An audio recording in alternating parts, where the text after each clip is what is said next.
hope you're ready for this because we are going to talk about government. I learned about government Shoto school from a coach. I don't know why they teach those classes, but they do. All right. Governmental Power Essentials. This is part of the series, God, Government, and Grace. So we are in a political season in which things pop up on TV and media all over the place, and conversations a lot, and probably in thoughts and prayers, people just trying to sort things out. And this view takes us to back to the beginning. So we're gonna look at some things that have to do with government. When we get all riled up, it's typically because it affects us individually, personally, locally. Somehow it's pocketbook or freedoms or free stuff. It depends on where we're coming from. And then we get all excited or bothered or whatever plays a part in that.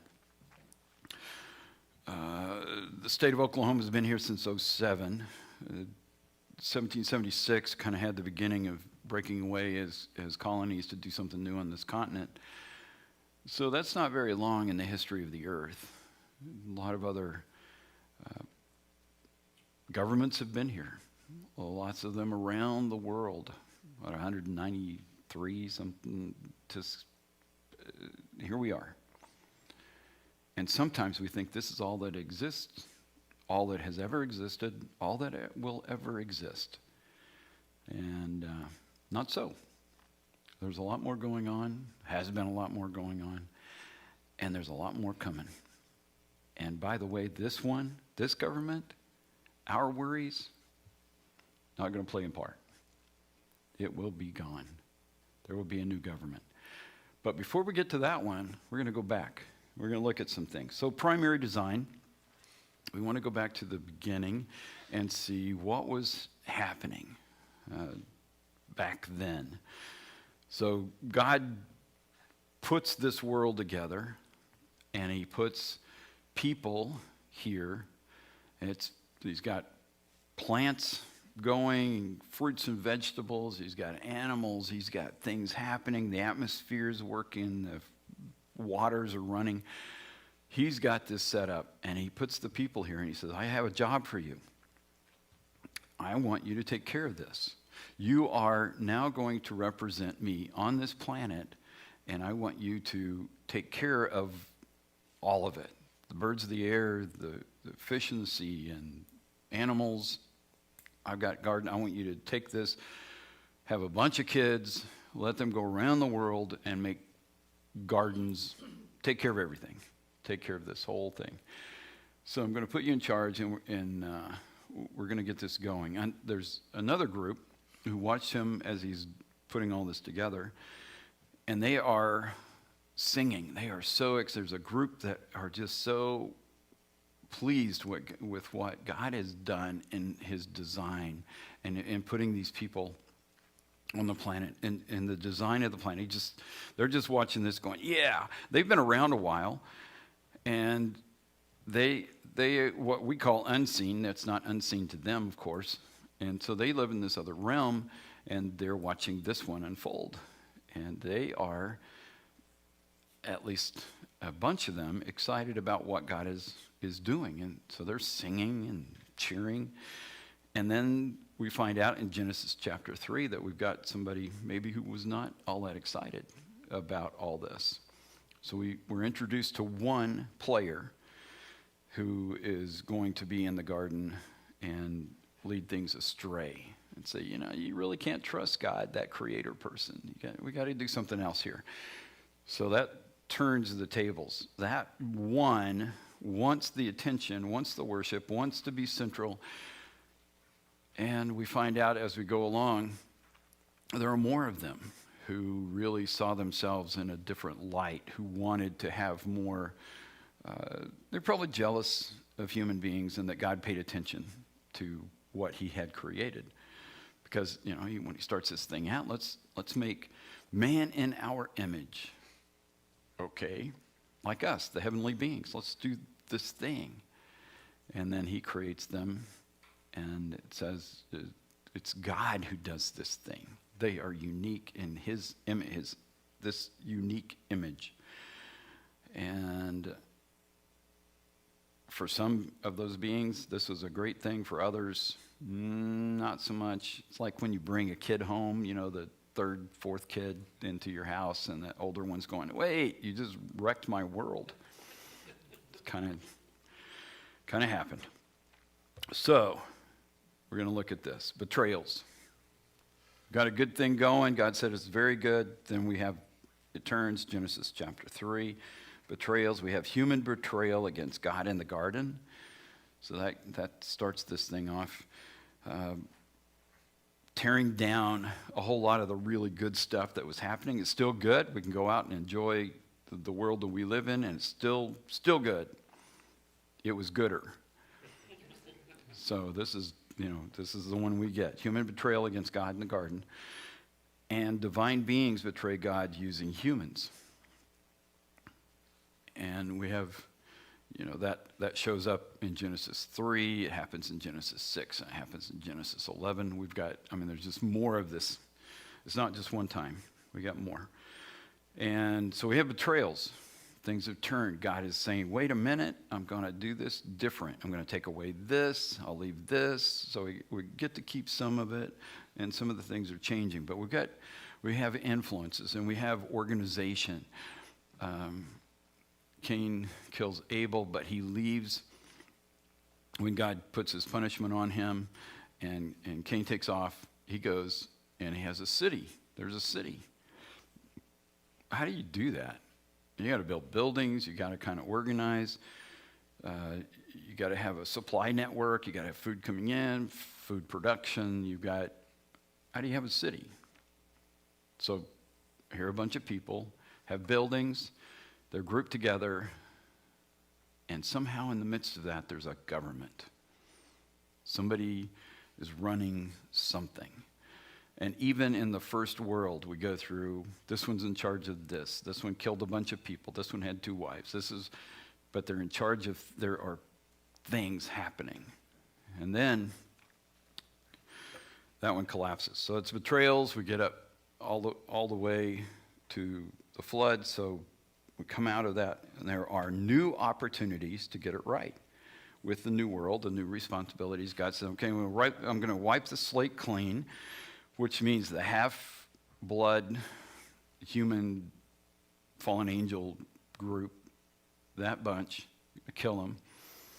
The angelic bunch from that group get chained in Tartarus, so they're dealt with. So because divine beings don't die,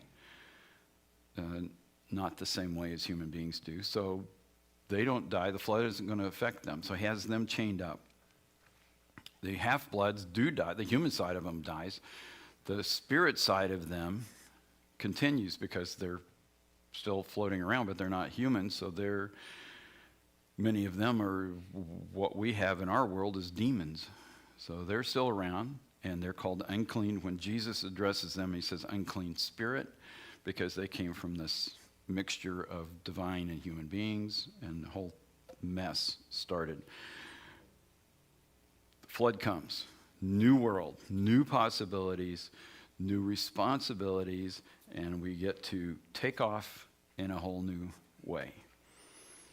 So human and divine assignments. They have a couple of different things going on here.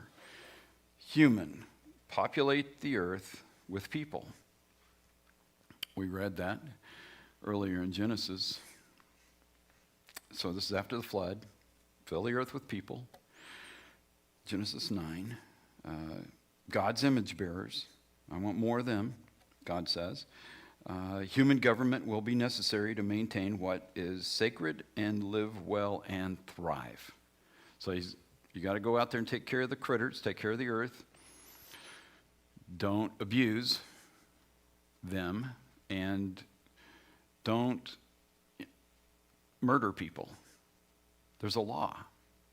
So that's limitations. That's government. That's the rest of you human beings. If somebody murders someone, their life must be taken by other humans. Genesis 9. So he's setting up a whole new system, and you guys get to enforce it. You guys get to have laws. I'm going to give you some, but here's the deal. You must be responsible for taking care of these things. So I want you to maintain because these people are made in God's image. That is sacred. I want you to protect what's sacred. I want you to enforce the law, live well and thrive, which sounds a whole lot like Spock. Just saying that.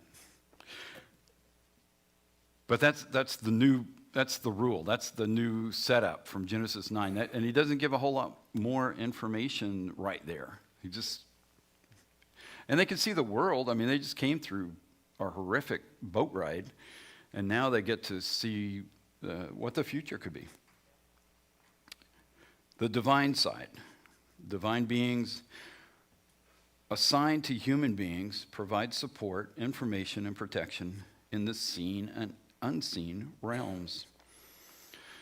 So those angels, the divine beings, have a job to do because God uses them to help here with us, and they have other jobs in heaven and wherever else they are, but we know that they are assigned to serve God's people. So divine beings assigned to human beings, and they get to provide support. And with Genesis 11, the rebellion that happens there, the people build a tower, you know about that, Tower of Babel, and God says, okay, scatter. I told you guys to go fill the earth, but now you come together, and they rebel against him and what he told them to do. So now they're sent out, and then we are told that wherever they went, all these nations scattered, that he also sent a divine being, a certain level in this governmental structure in the heavens, to take responsibility for them. So now they're scattered, and they have one of these beings, at least one in charge and others around.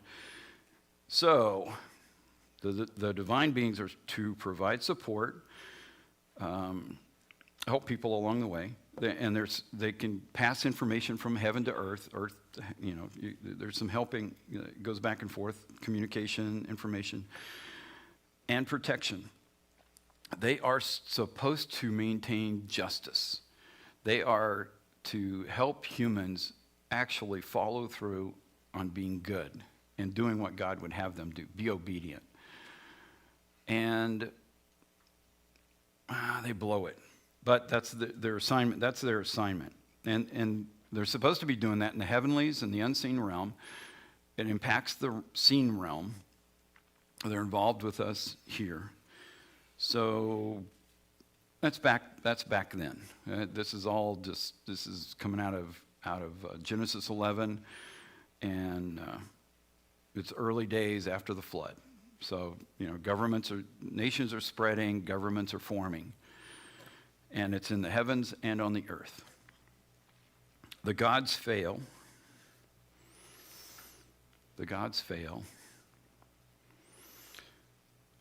So God gave the responsibility to guide and protect the people of the nations to gods. That's Deuteronomy 32, 8 and 9. He gave it to them to take responsibility for the people, to make sure that they are well taken care of, to accomplish what he had sent them to do, and to back them up in all of that. They don't do it. They fail to come through. So they don't help people become better people, more righteous. They worship God, honor him in all that he's done, all of the work that he's done. So God judges the failure of the gods in their unrighteousness, in their lack of justice, of promoting justice. That's Psalm 82. And you can check all that out later. But he's assigned it, and they all go out, Deuteronomy 32, 8 and 9. He keeps Israel, Jacob to himself. So here's this group of people, Abraham's kids. He keeps them. He says, I've got you for a particular purpose. You are my nation. You belong to me. These others have other gods, but you're mine. Because he wants to make known through this nation, this group of people, that he is the one true, the most high. So when you're reading those passages in Old Testament or New Testament, you come across, and the Most High says, or the all-powerful, the omnipotent, he's using terms that this is the one, the creator. No one like him. There's no one, you'll come across in Isaiah, there's no other God like me. Well, in the American mind, typical Christian American mind, there are no other gods anyway. There's just the one. So when he says that, he just means the scarecrows and the carved things that people have made. And he's going, no. I mean those other powerful beings who have influenced your world. There's no one like me among them. No one. He is the Most High. So that's what he's putting into place. And defining their failure as you didn't enforce justice. In fact, what these beings have done is teach people how to war, how to make technology to destroy other human beings. How can we better come up with ways to enslave or to abuse, murder? They enforce that because that's where they want to go. Look at the history of the world and the nations and see. And they have influenced people through the ages. And there's there's a lot of behind the scenes. Another time we'll get into that, where those things come from. But he judges them because they fail to follow through on the assignment that he gave them in the first place. And he says in Psalm 82 that they will die. That time will come, and they will die like men because he's going to judge them. And they were not supposed to be made to die, but that's what's going to happen. So God will put an end to the rebellious gods when Jesus sends them to the lake of fire.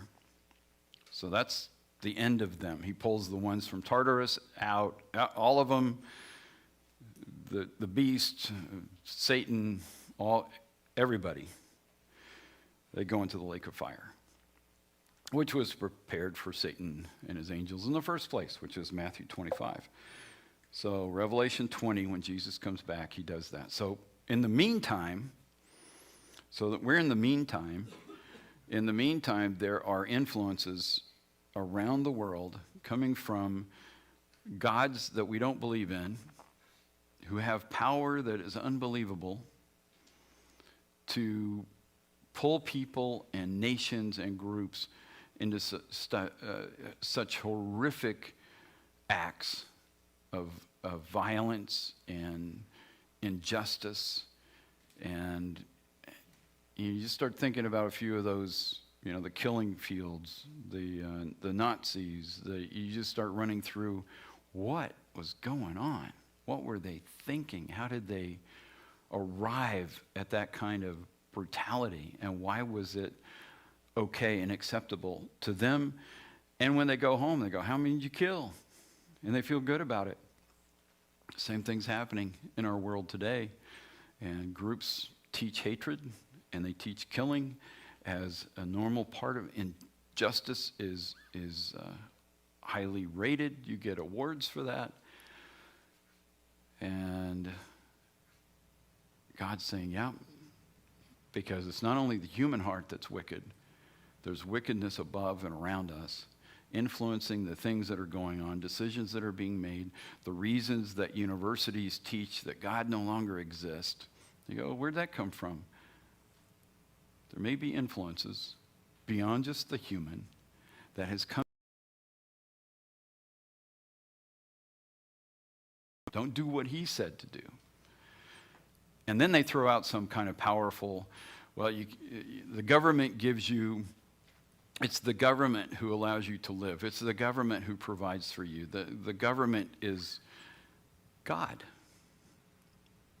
That substitution in the thinking of people is what's led to, well, we need more free stuff. We need to vote for people who will give us more free stuff. It's not freedom to pursue, not freedom to fulfill our purpose or to accomplish good or to follow opportunity. The government has given me this. Government has, and we know in our world, or our particular system, that it's supposed to come from the people who say the government is limited to do this. So who comes along and changes the thinking? Where do the influences come from? And it's not just influencers on YouTube, because that's new. This has been going on a long time. God will put an end to the gods who have ways for people to slaughter each other and to find more creative ways to do exactly that. So let's see how this works out.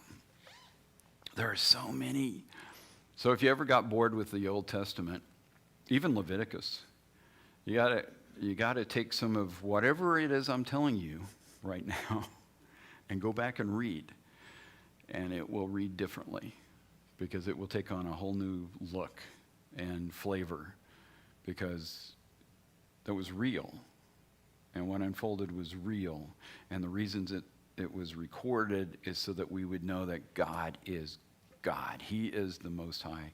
And that he's dealing with those things. And they're not gone. They don't go until Jesus comes back and does an end, puts them in the lake of fire. So until then, they don't die. They're around. And they're still doing what they've always done. So Daniel chapter 10, spiritual intervention in earthly matters. So this is an account in Daniel 10 where Daniel is a number 2 man in the nation, in the empire of Babylon.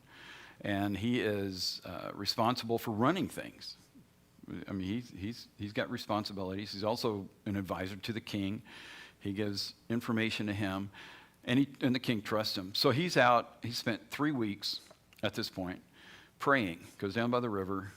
He's got a little entourage of guys, and he is just talking to the Lord. Just, what's happening? Where should we go? What's a wise decision to make? How do we go forward from here? These guys are worshiping Marduk. They have a whole different set of gods that have influenced them. And the Jew, at this point it is Jew, Judea has been carried away in exile. So here they are, who look like the losers in this thing, and they are captives. Daniel's got a high position, but most of the people are just living there in the land and not really accepted. And he's praying.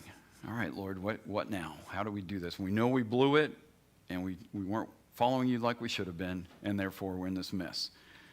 And an angel shows up who gets his attention, stands in the river, he's glowing, he's got, the thing, even have a picture of him. I don't know, Daniel must have snapped that while he was there. And we got an indication of heaven responding. And he tells them, it's taken me 21 days.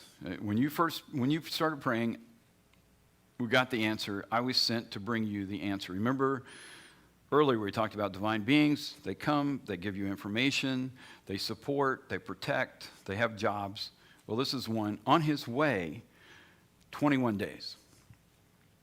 And Daniel's just praying, waiting, 21 days. And then he gives them this in verses 20, 21. Do you know why I have come? Soon I must return to fight against the spirit prince of the kingdom of Persia.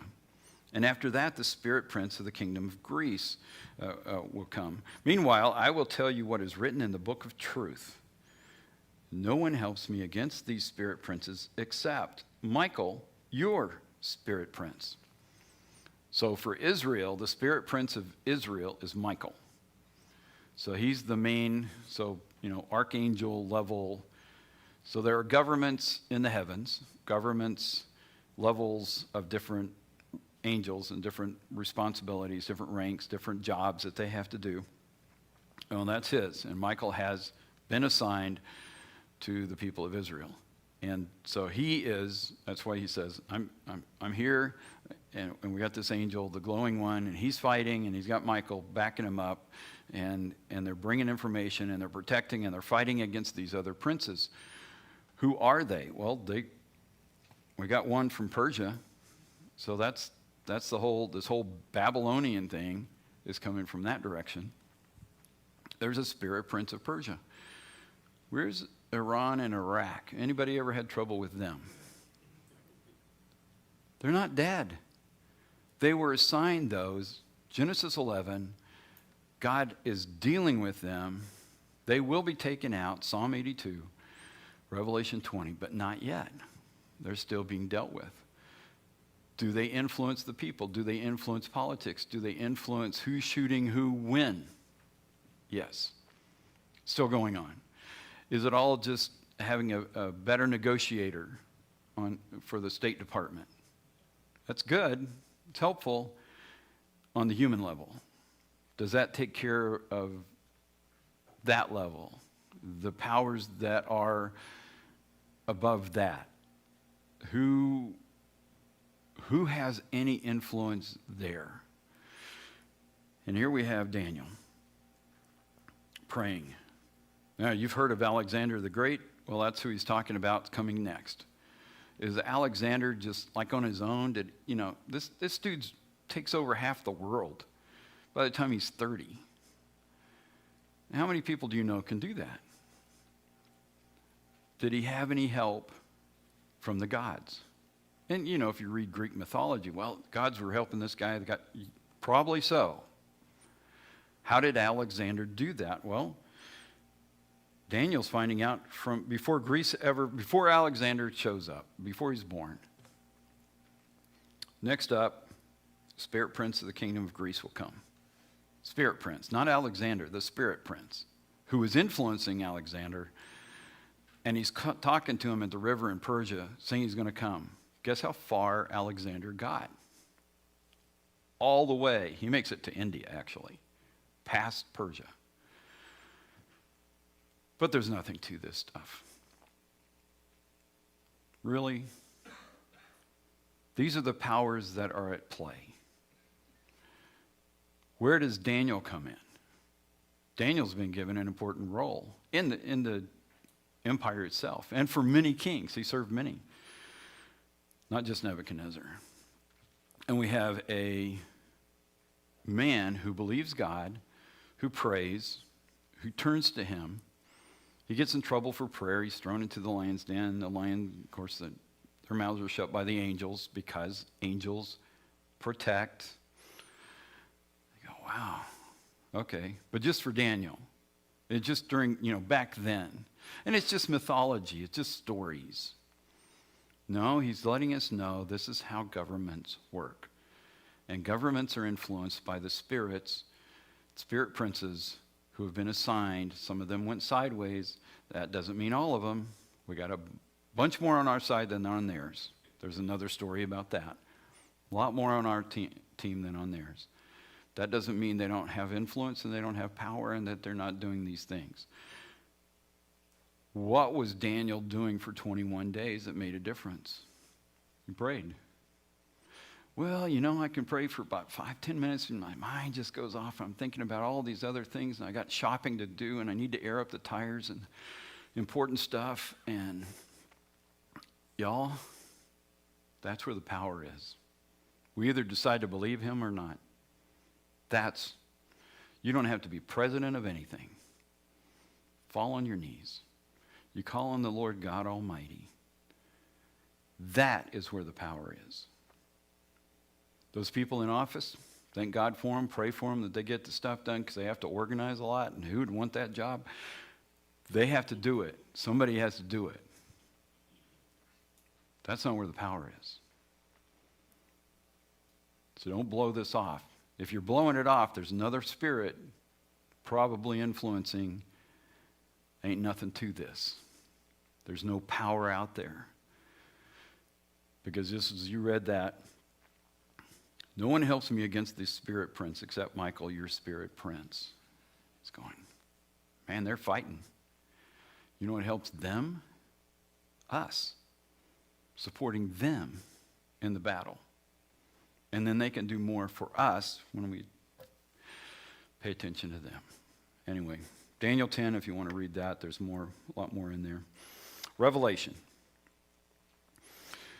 There are forces in heaven and on earth. Just to quickly review. It's both. It's not just one. It's not either or. It's both. They both have a place. Scriptures tell us. They give us hints in some places. They fill in some blanks in others. And sometimes you have to read some outside sources to get more information, but it's available. Governments have duties before God.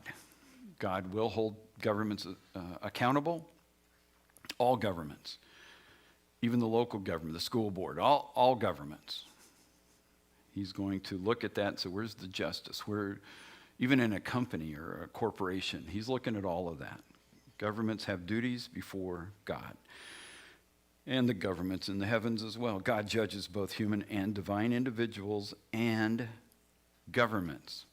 Sometimes we think, well, it's just, we're going to stand before Jesus and be judged for our sins. Well, governments and whoever we group up with will also. Because those governments, those nations will be judged as well. God evaluates the personal attitude, actions, and reactions of his people in response to government. Well, I just like complaining mainly about government. Local, federal, national, international, anybody. I just like complaining mainly. He says, pray for them, all those in authority. Wow, how can you do that? And Paul says that when Nero is Caesar in Rome. And you go, well, he never had what we got. You're right, it never was that good. Never was. And he says, pray for those in authority. Because we want the right spirits to influence, the right forces to influence. Actions, things we do, how we react to government, how we react to decisions made by government, all of it. He's watching all that. In response to the heavens and the earth. There's a lot going on. So we are called to something more. For you, these are the governmental power essentials. So foundationally, there's more going on than what you see on CNN or Fox. There's something else happening. Much more important. Much more eternal. More impactful in an individual life than we could possibly imagine. And God has allowed us to be part of it. But we have to know that those governments, the seen and unseen, play a part. And that we are crucial to this as well. Voting is important. Serving on boards, being part of government where God may lead us, important. Turning to God, listening to him, falling on our knees, praying for these things, most important. Nothing more powerful. That's what we're called to do, to be part of. So there's some essentials. God, government, and grace. Let's pray. Father, thank you. Thank you for making this world and the things that you're doing in it. Thank you for the protections that you've given us, for your bodyguards that come and surround us. Thank you for the things that you've given us in the scriptures to guide us, to point us to you, the Most High, the Creator. And Lord, thank you that you will defeat the enemy, the enemies, And Lord, darkness will not win. Thank you for allowing us to be part of the light, to be engulfed in your love, and Lord, to participate in the power of prayer. Lord, thank you. Thank you for loving us. In Jesus' name, amen.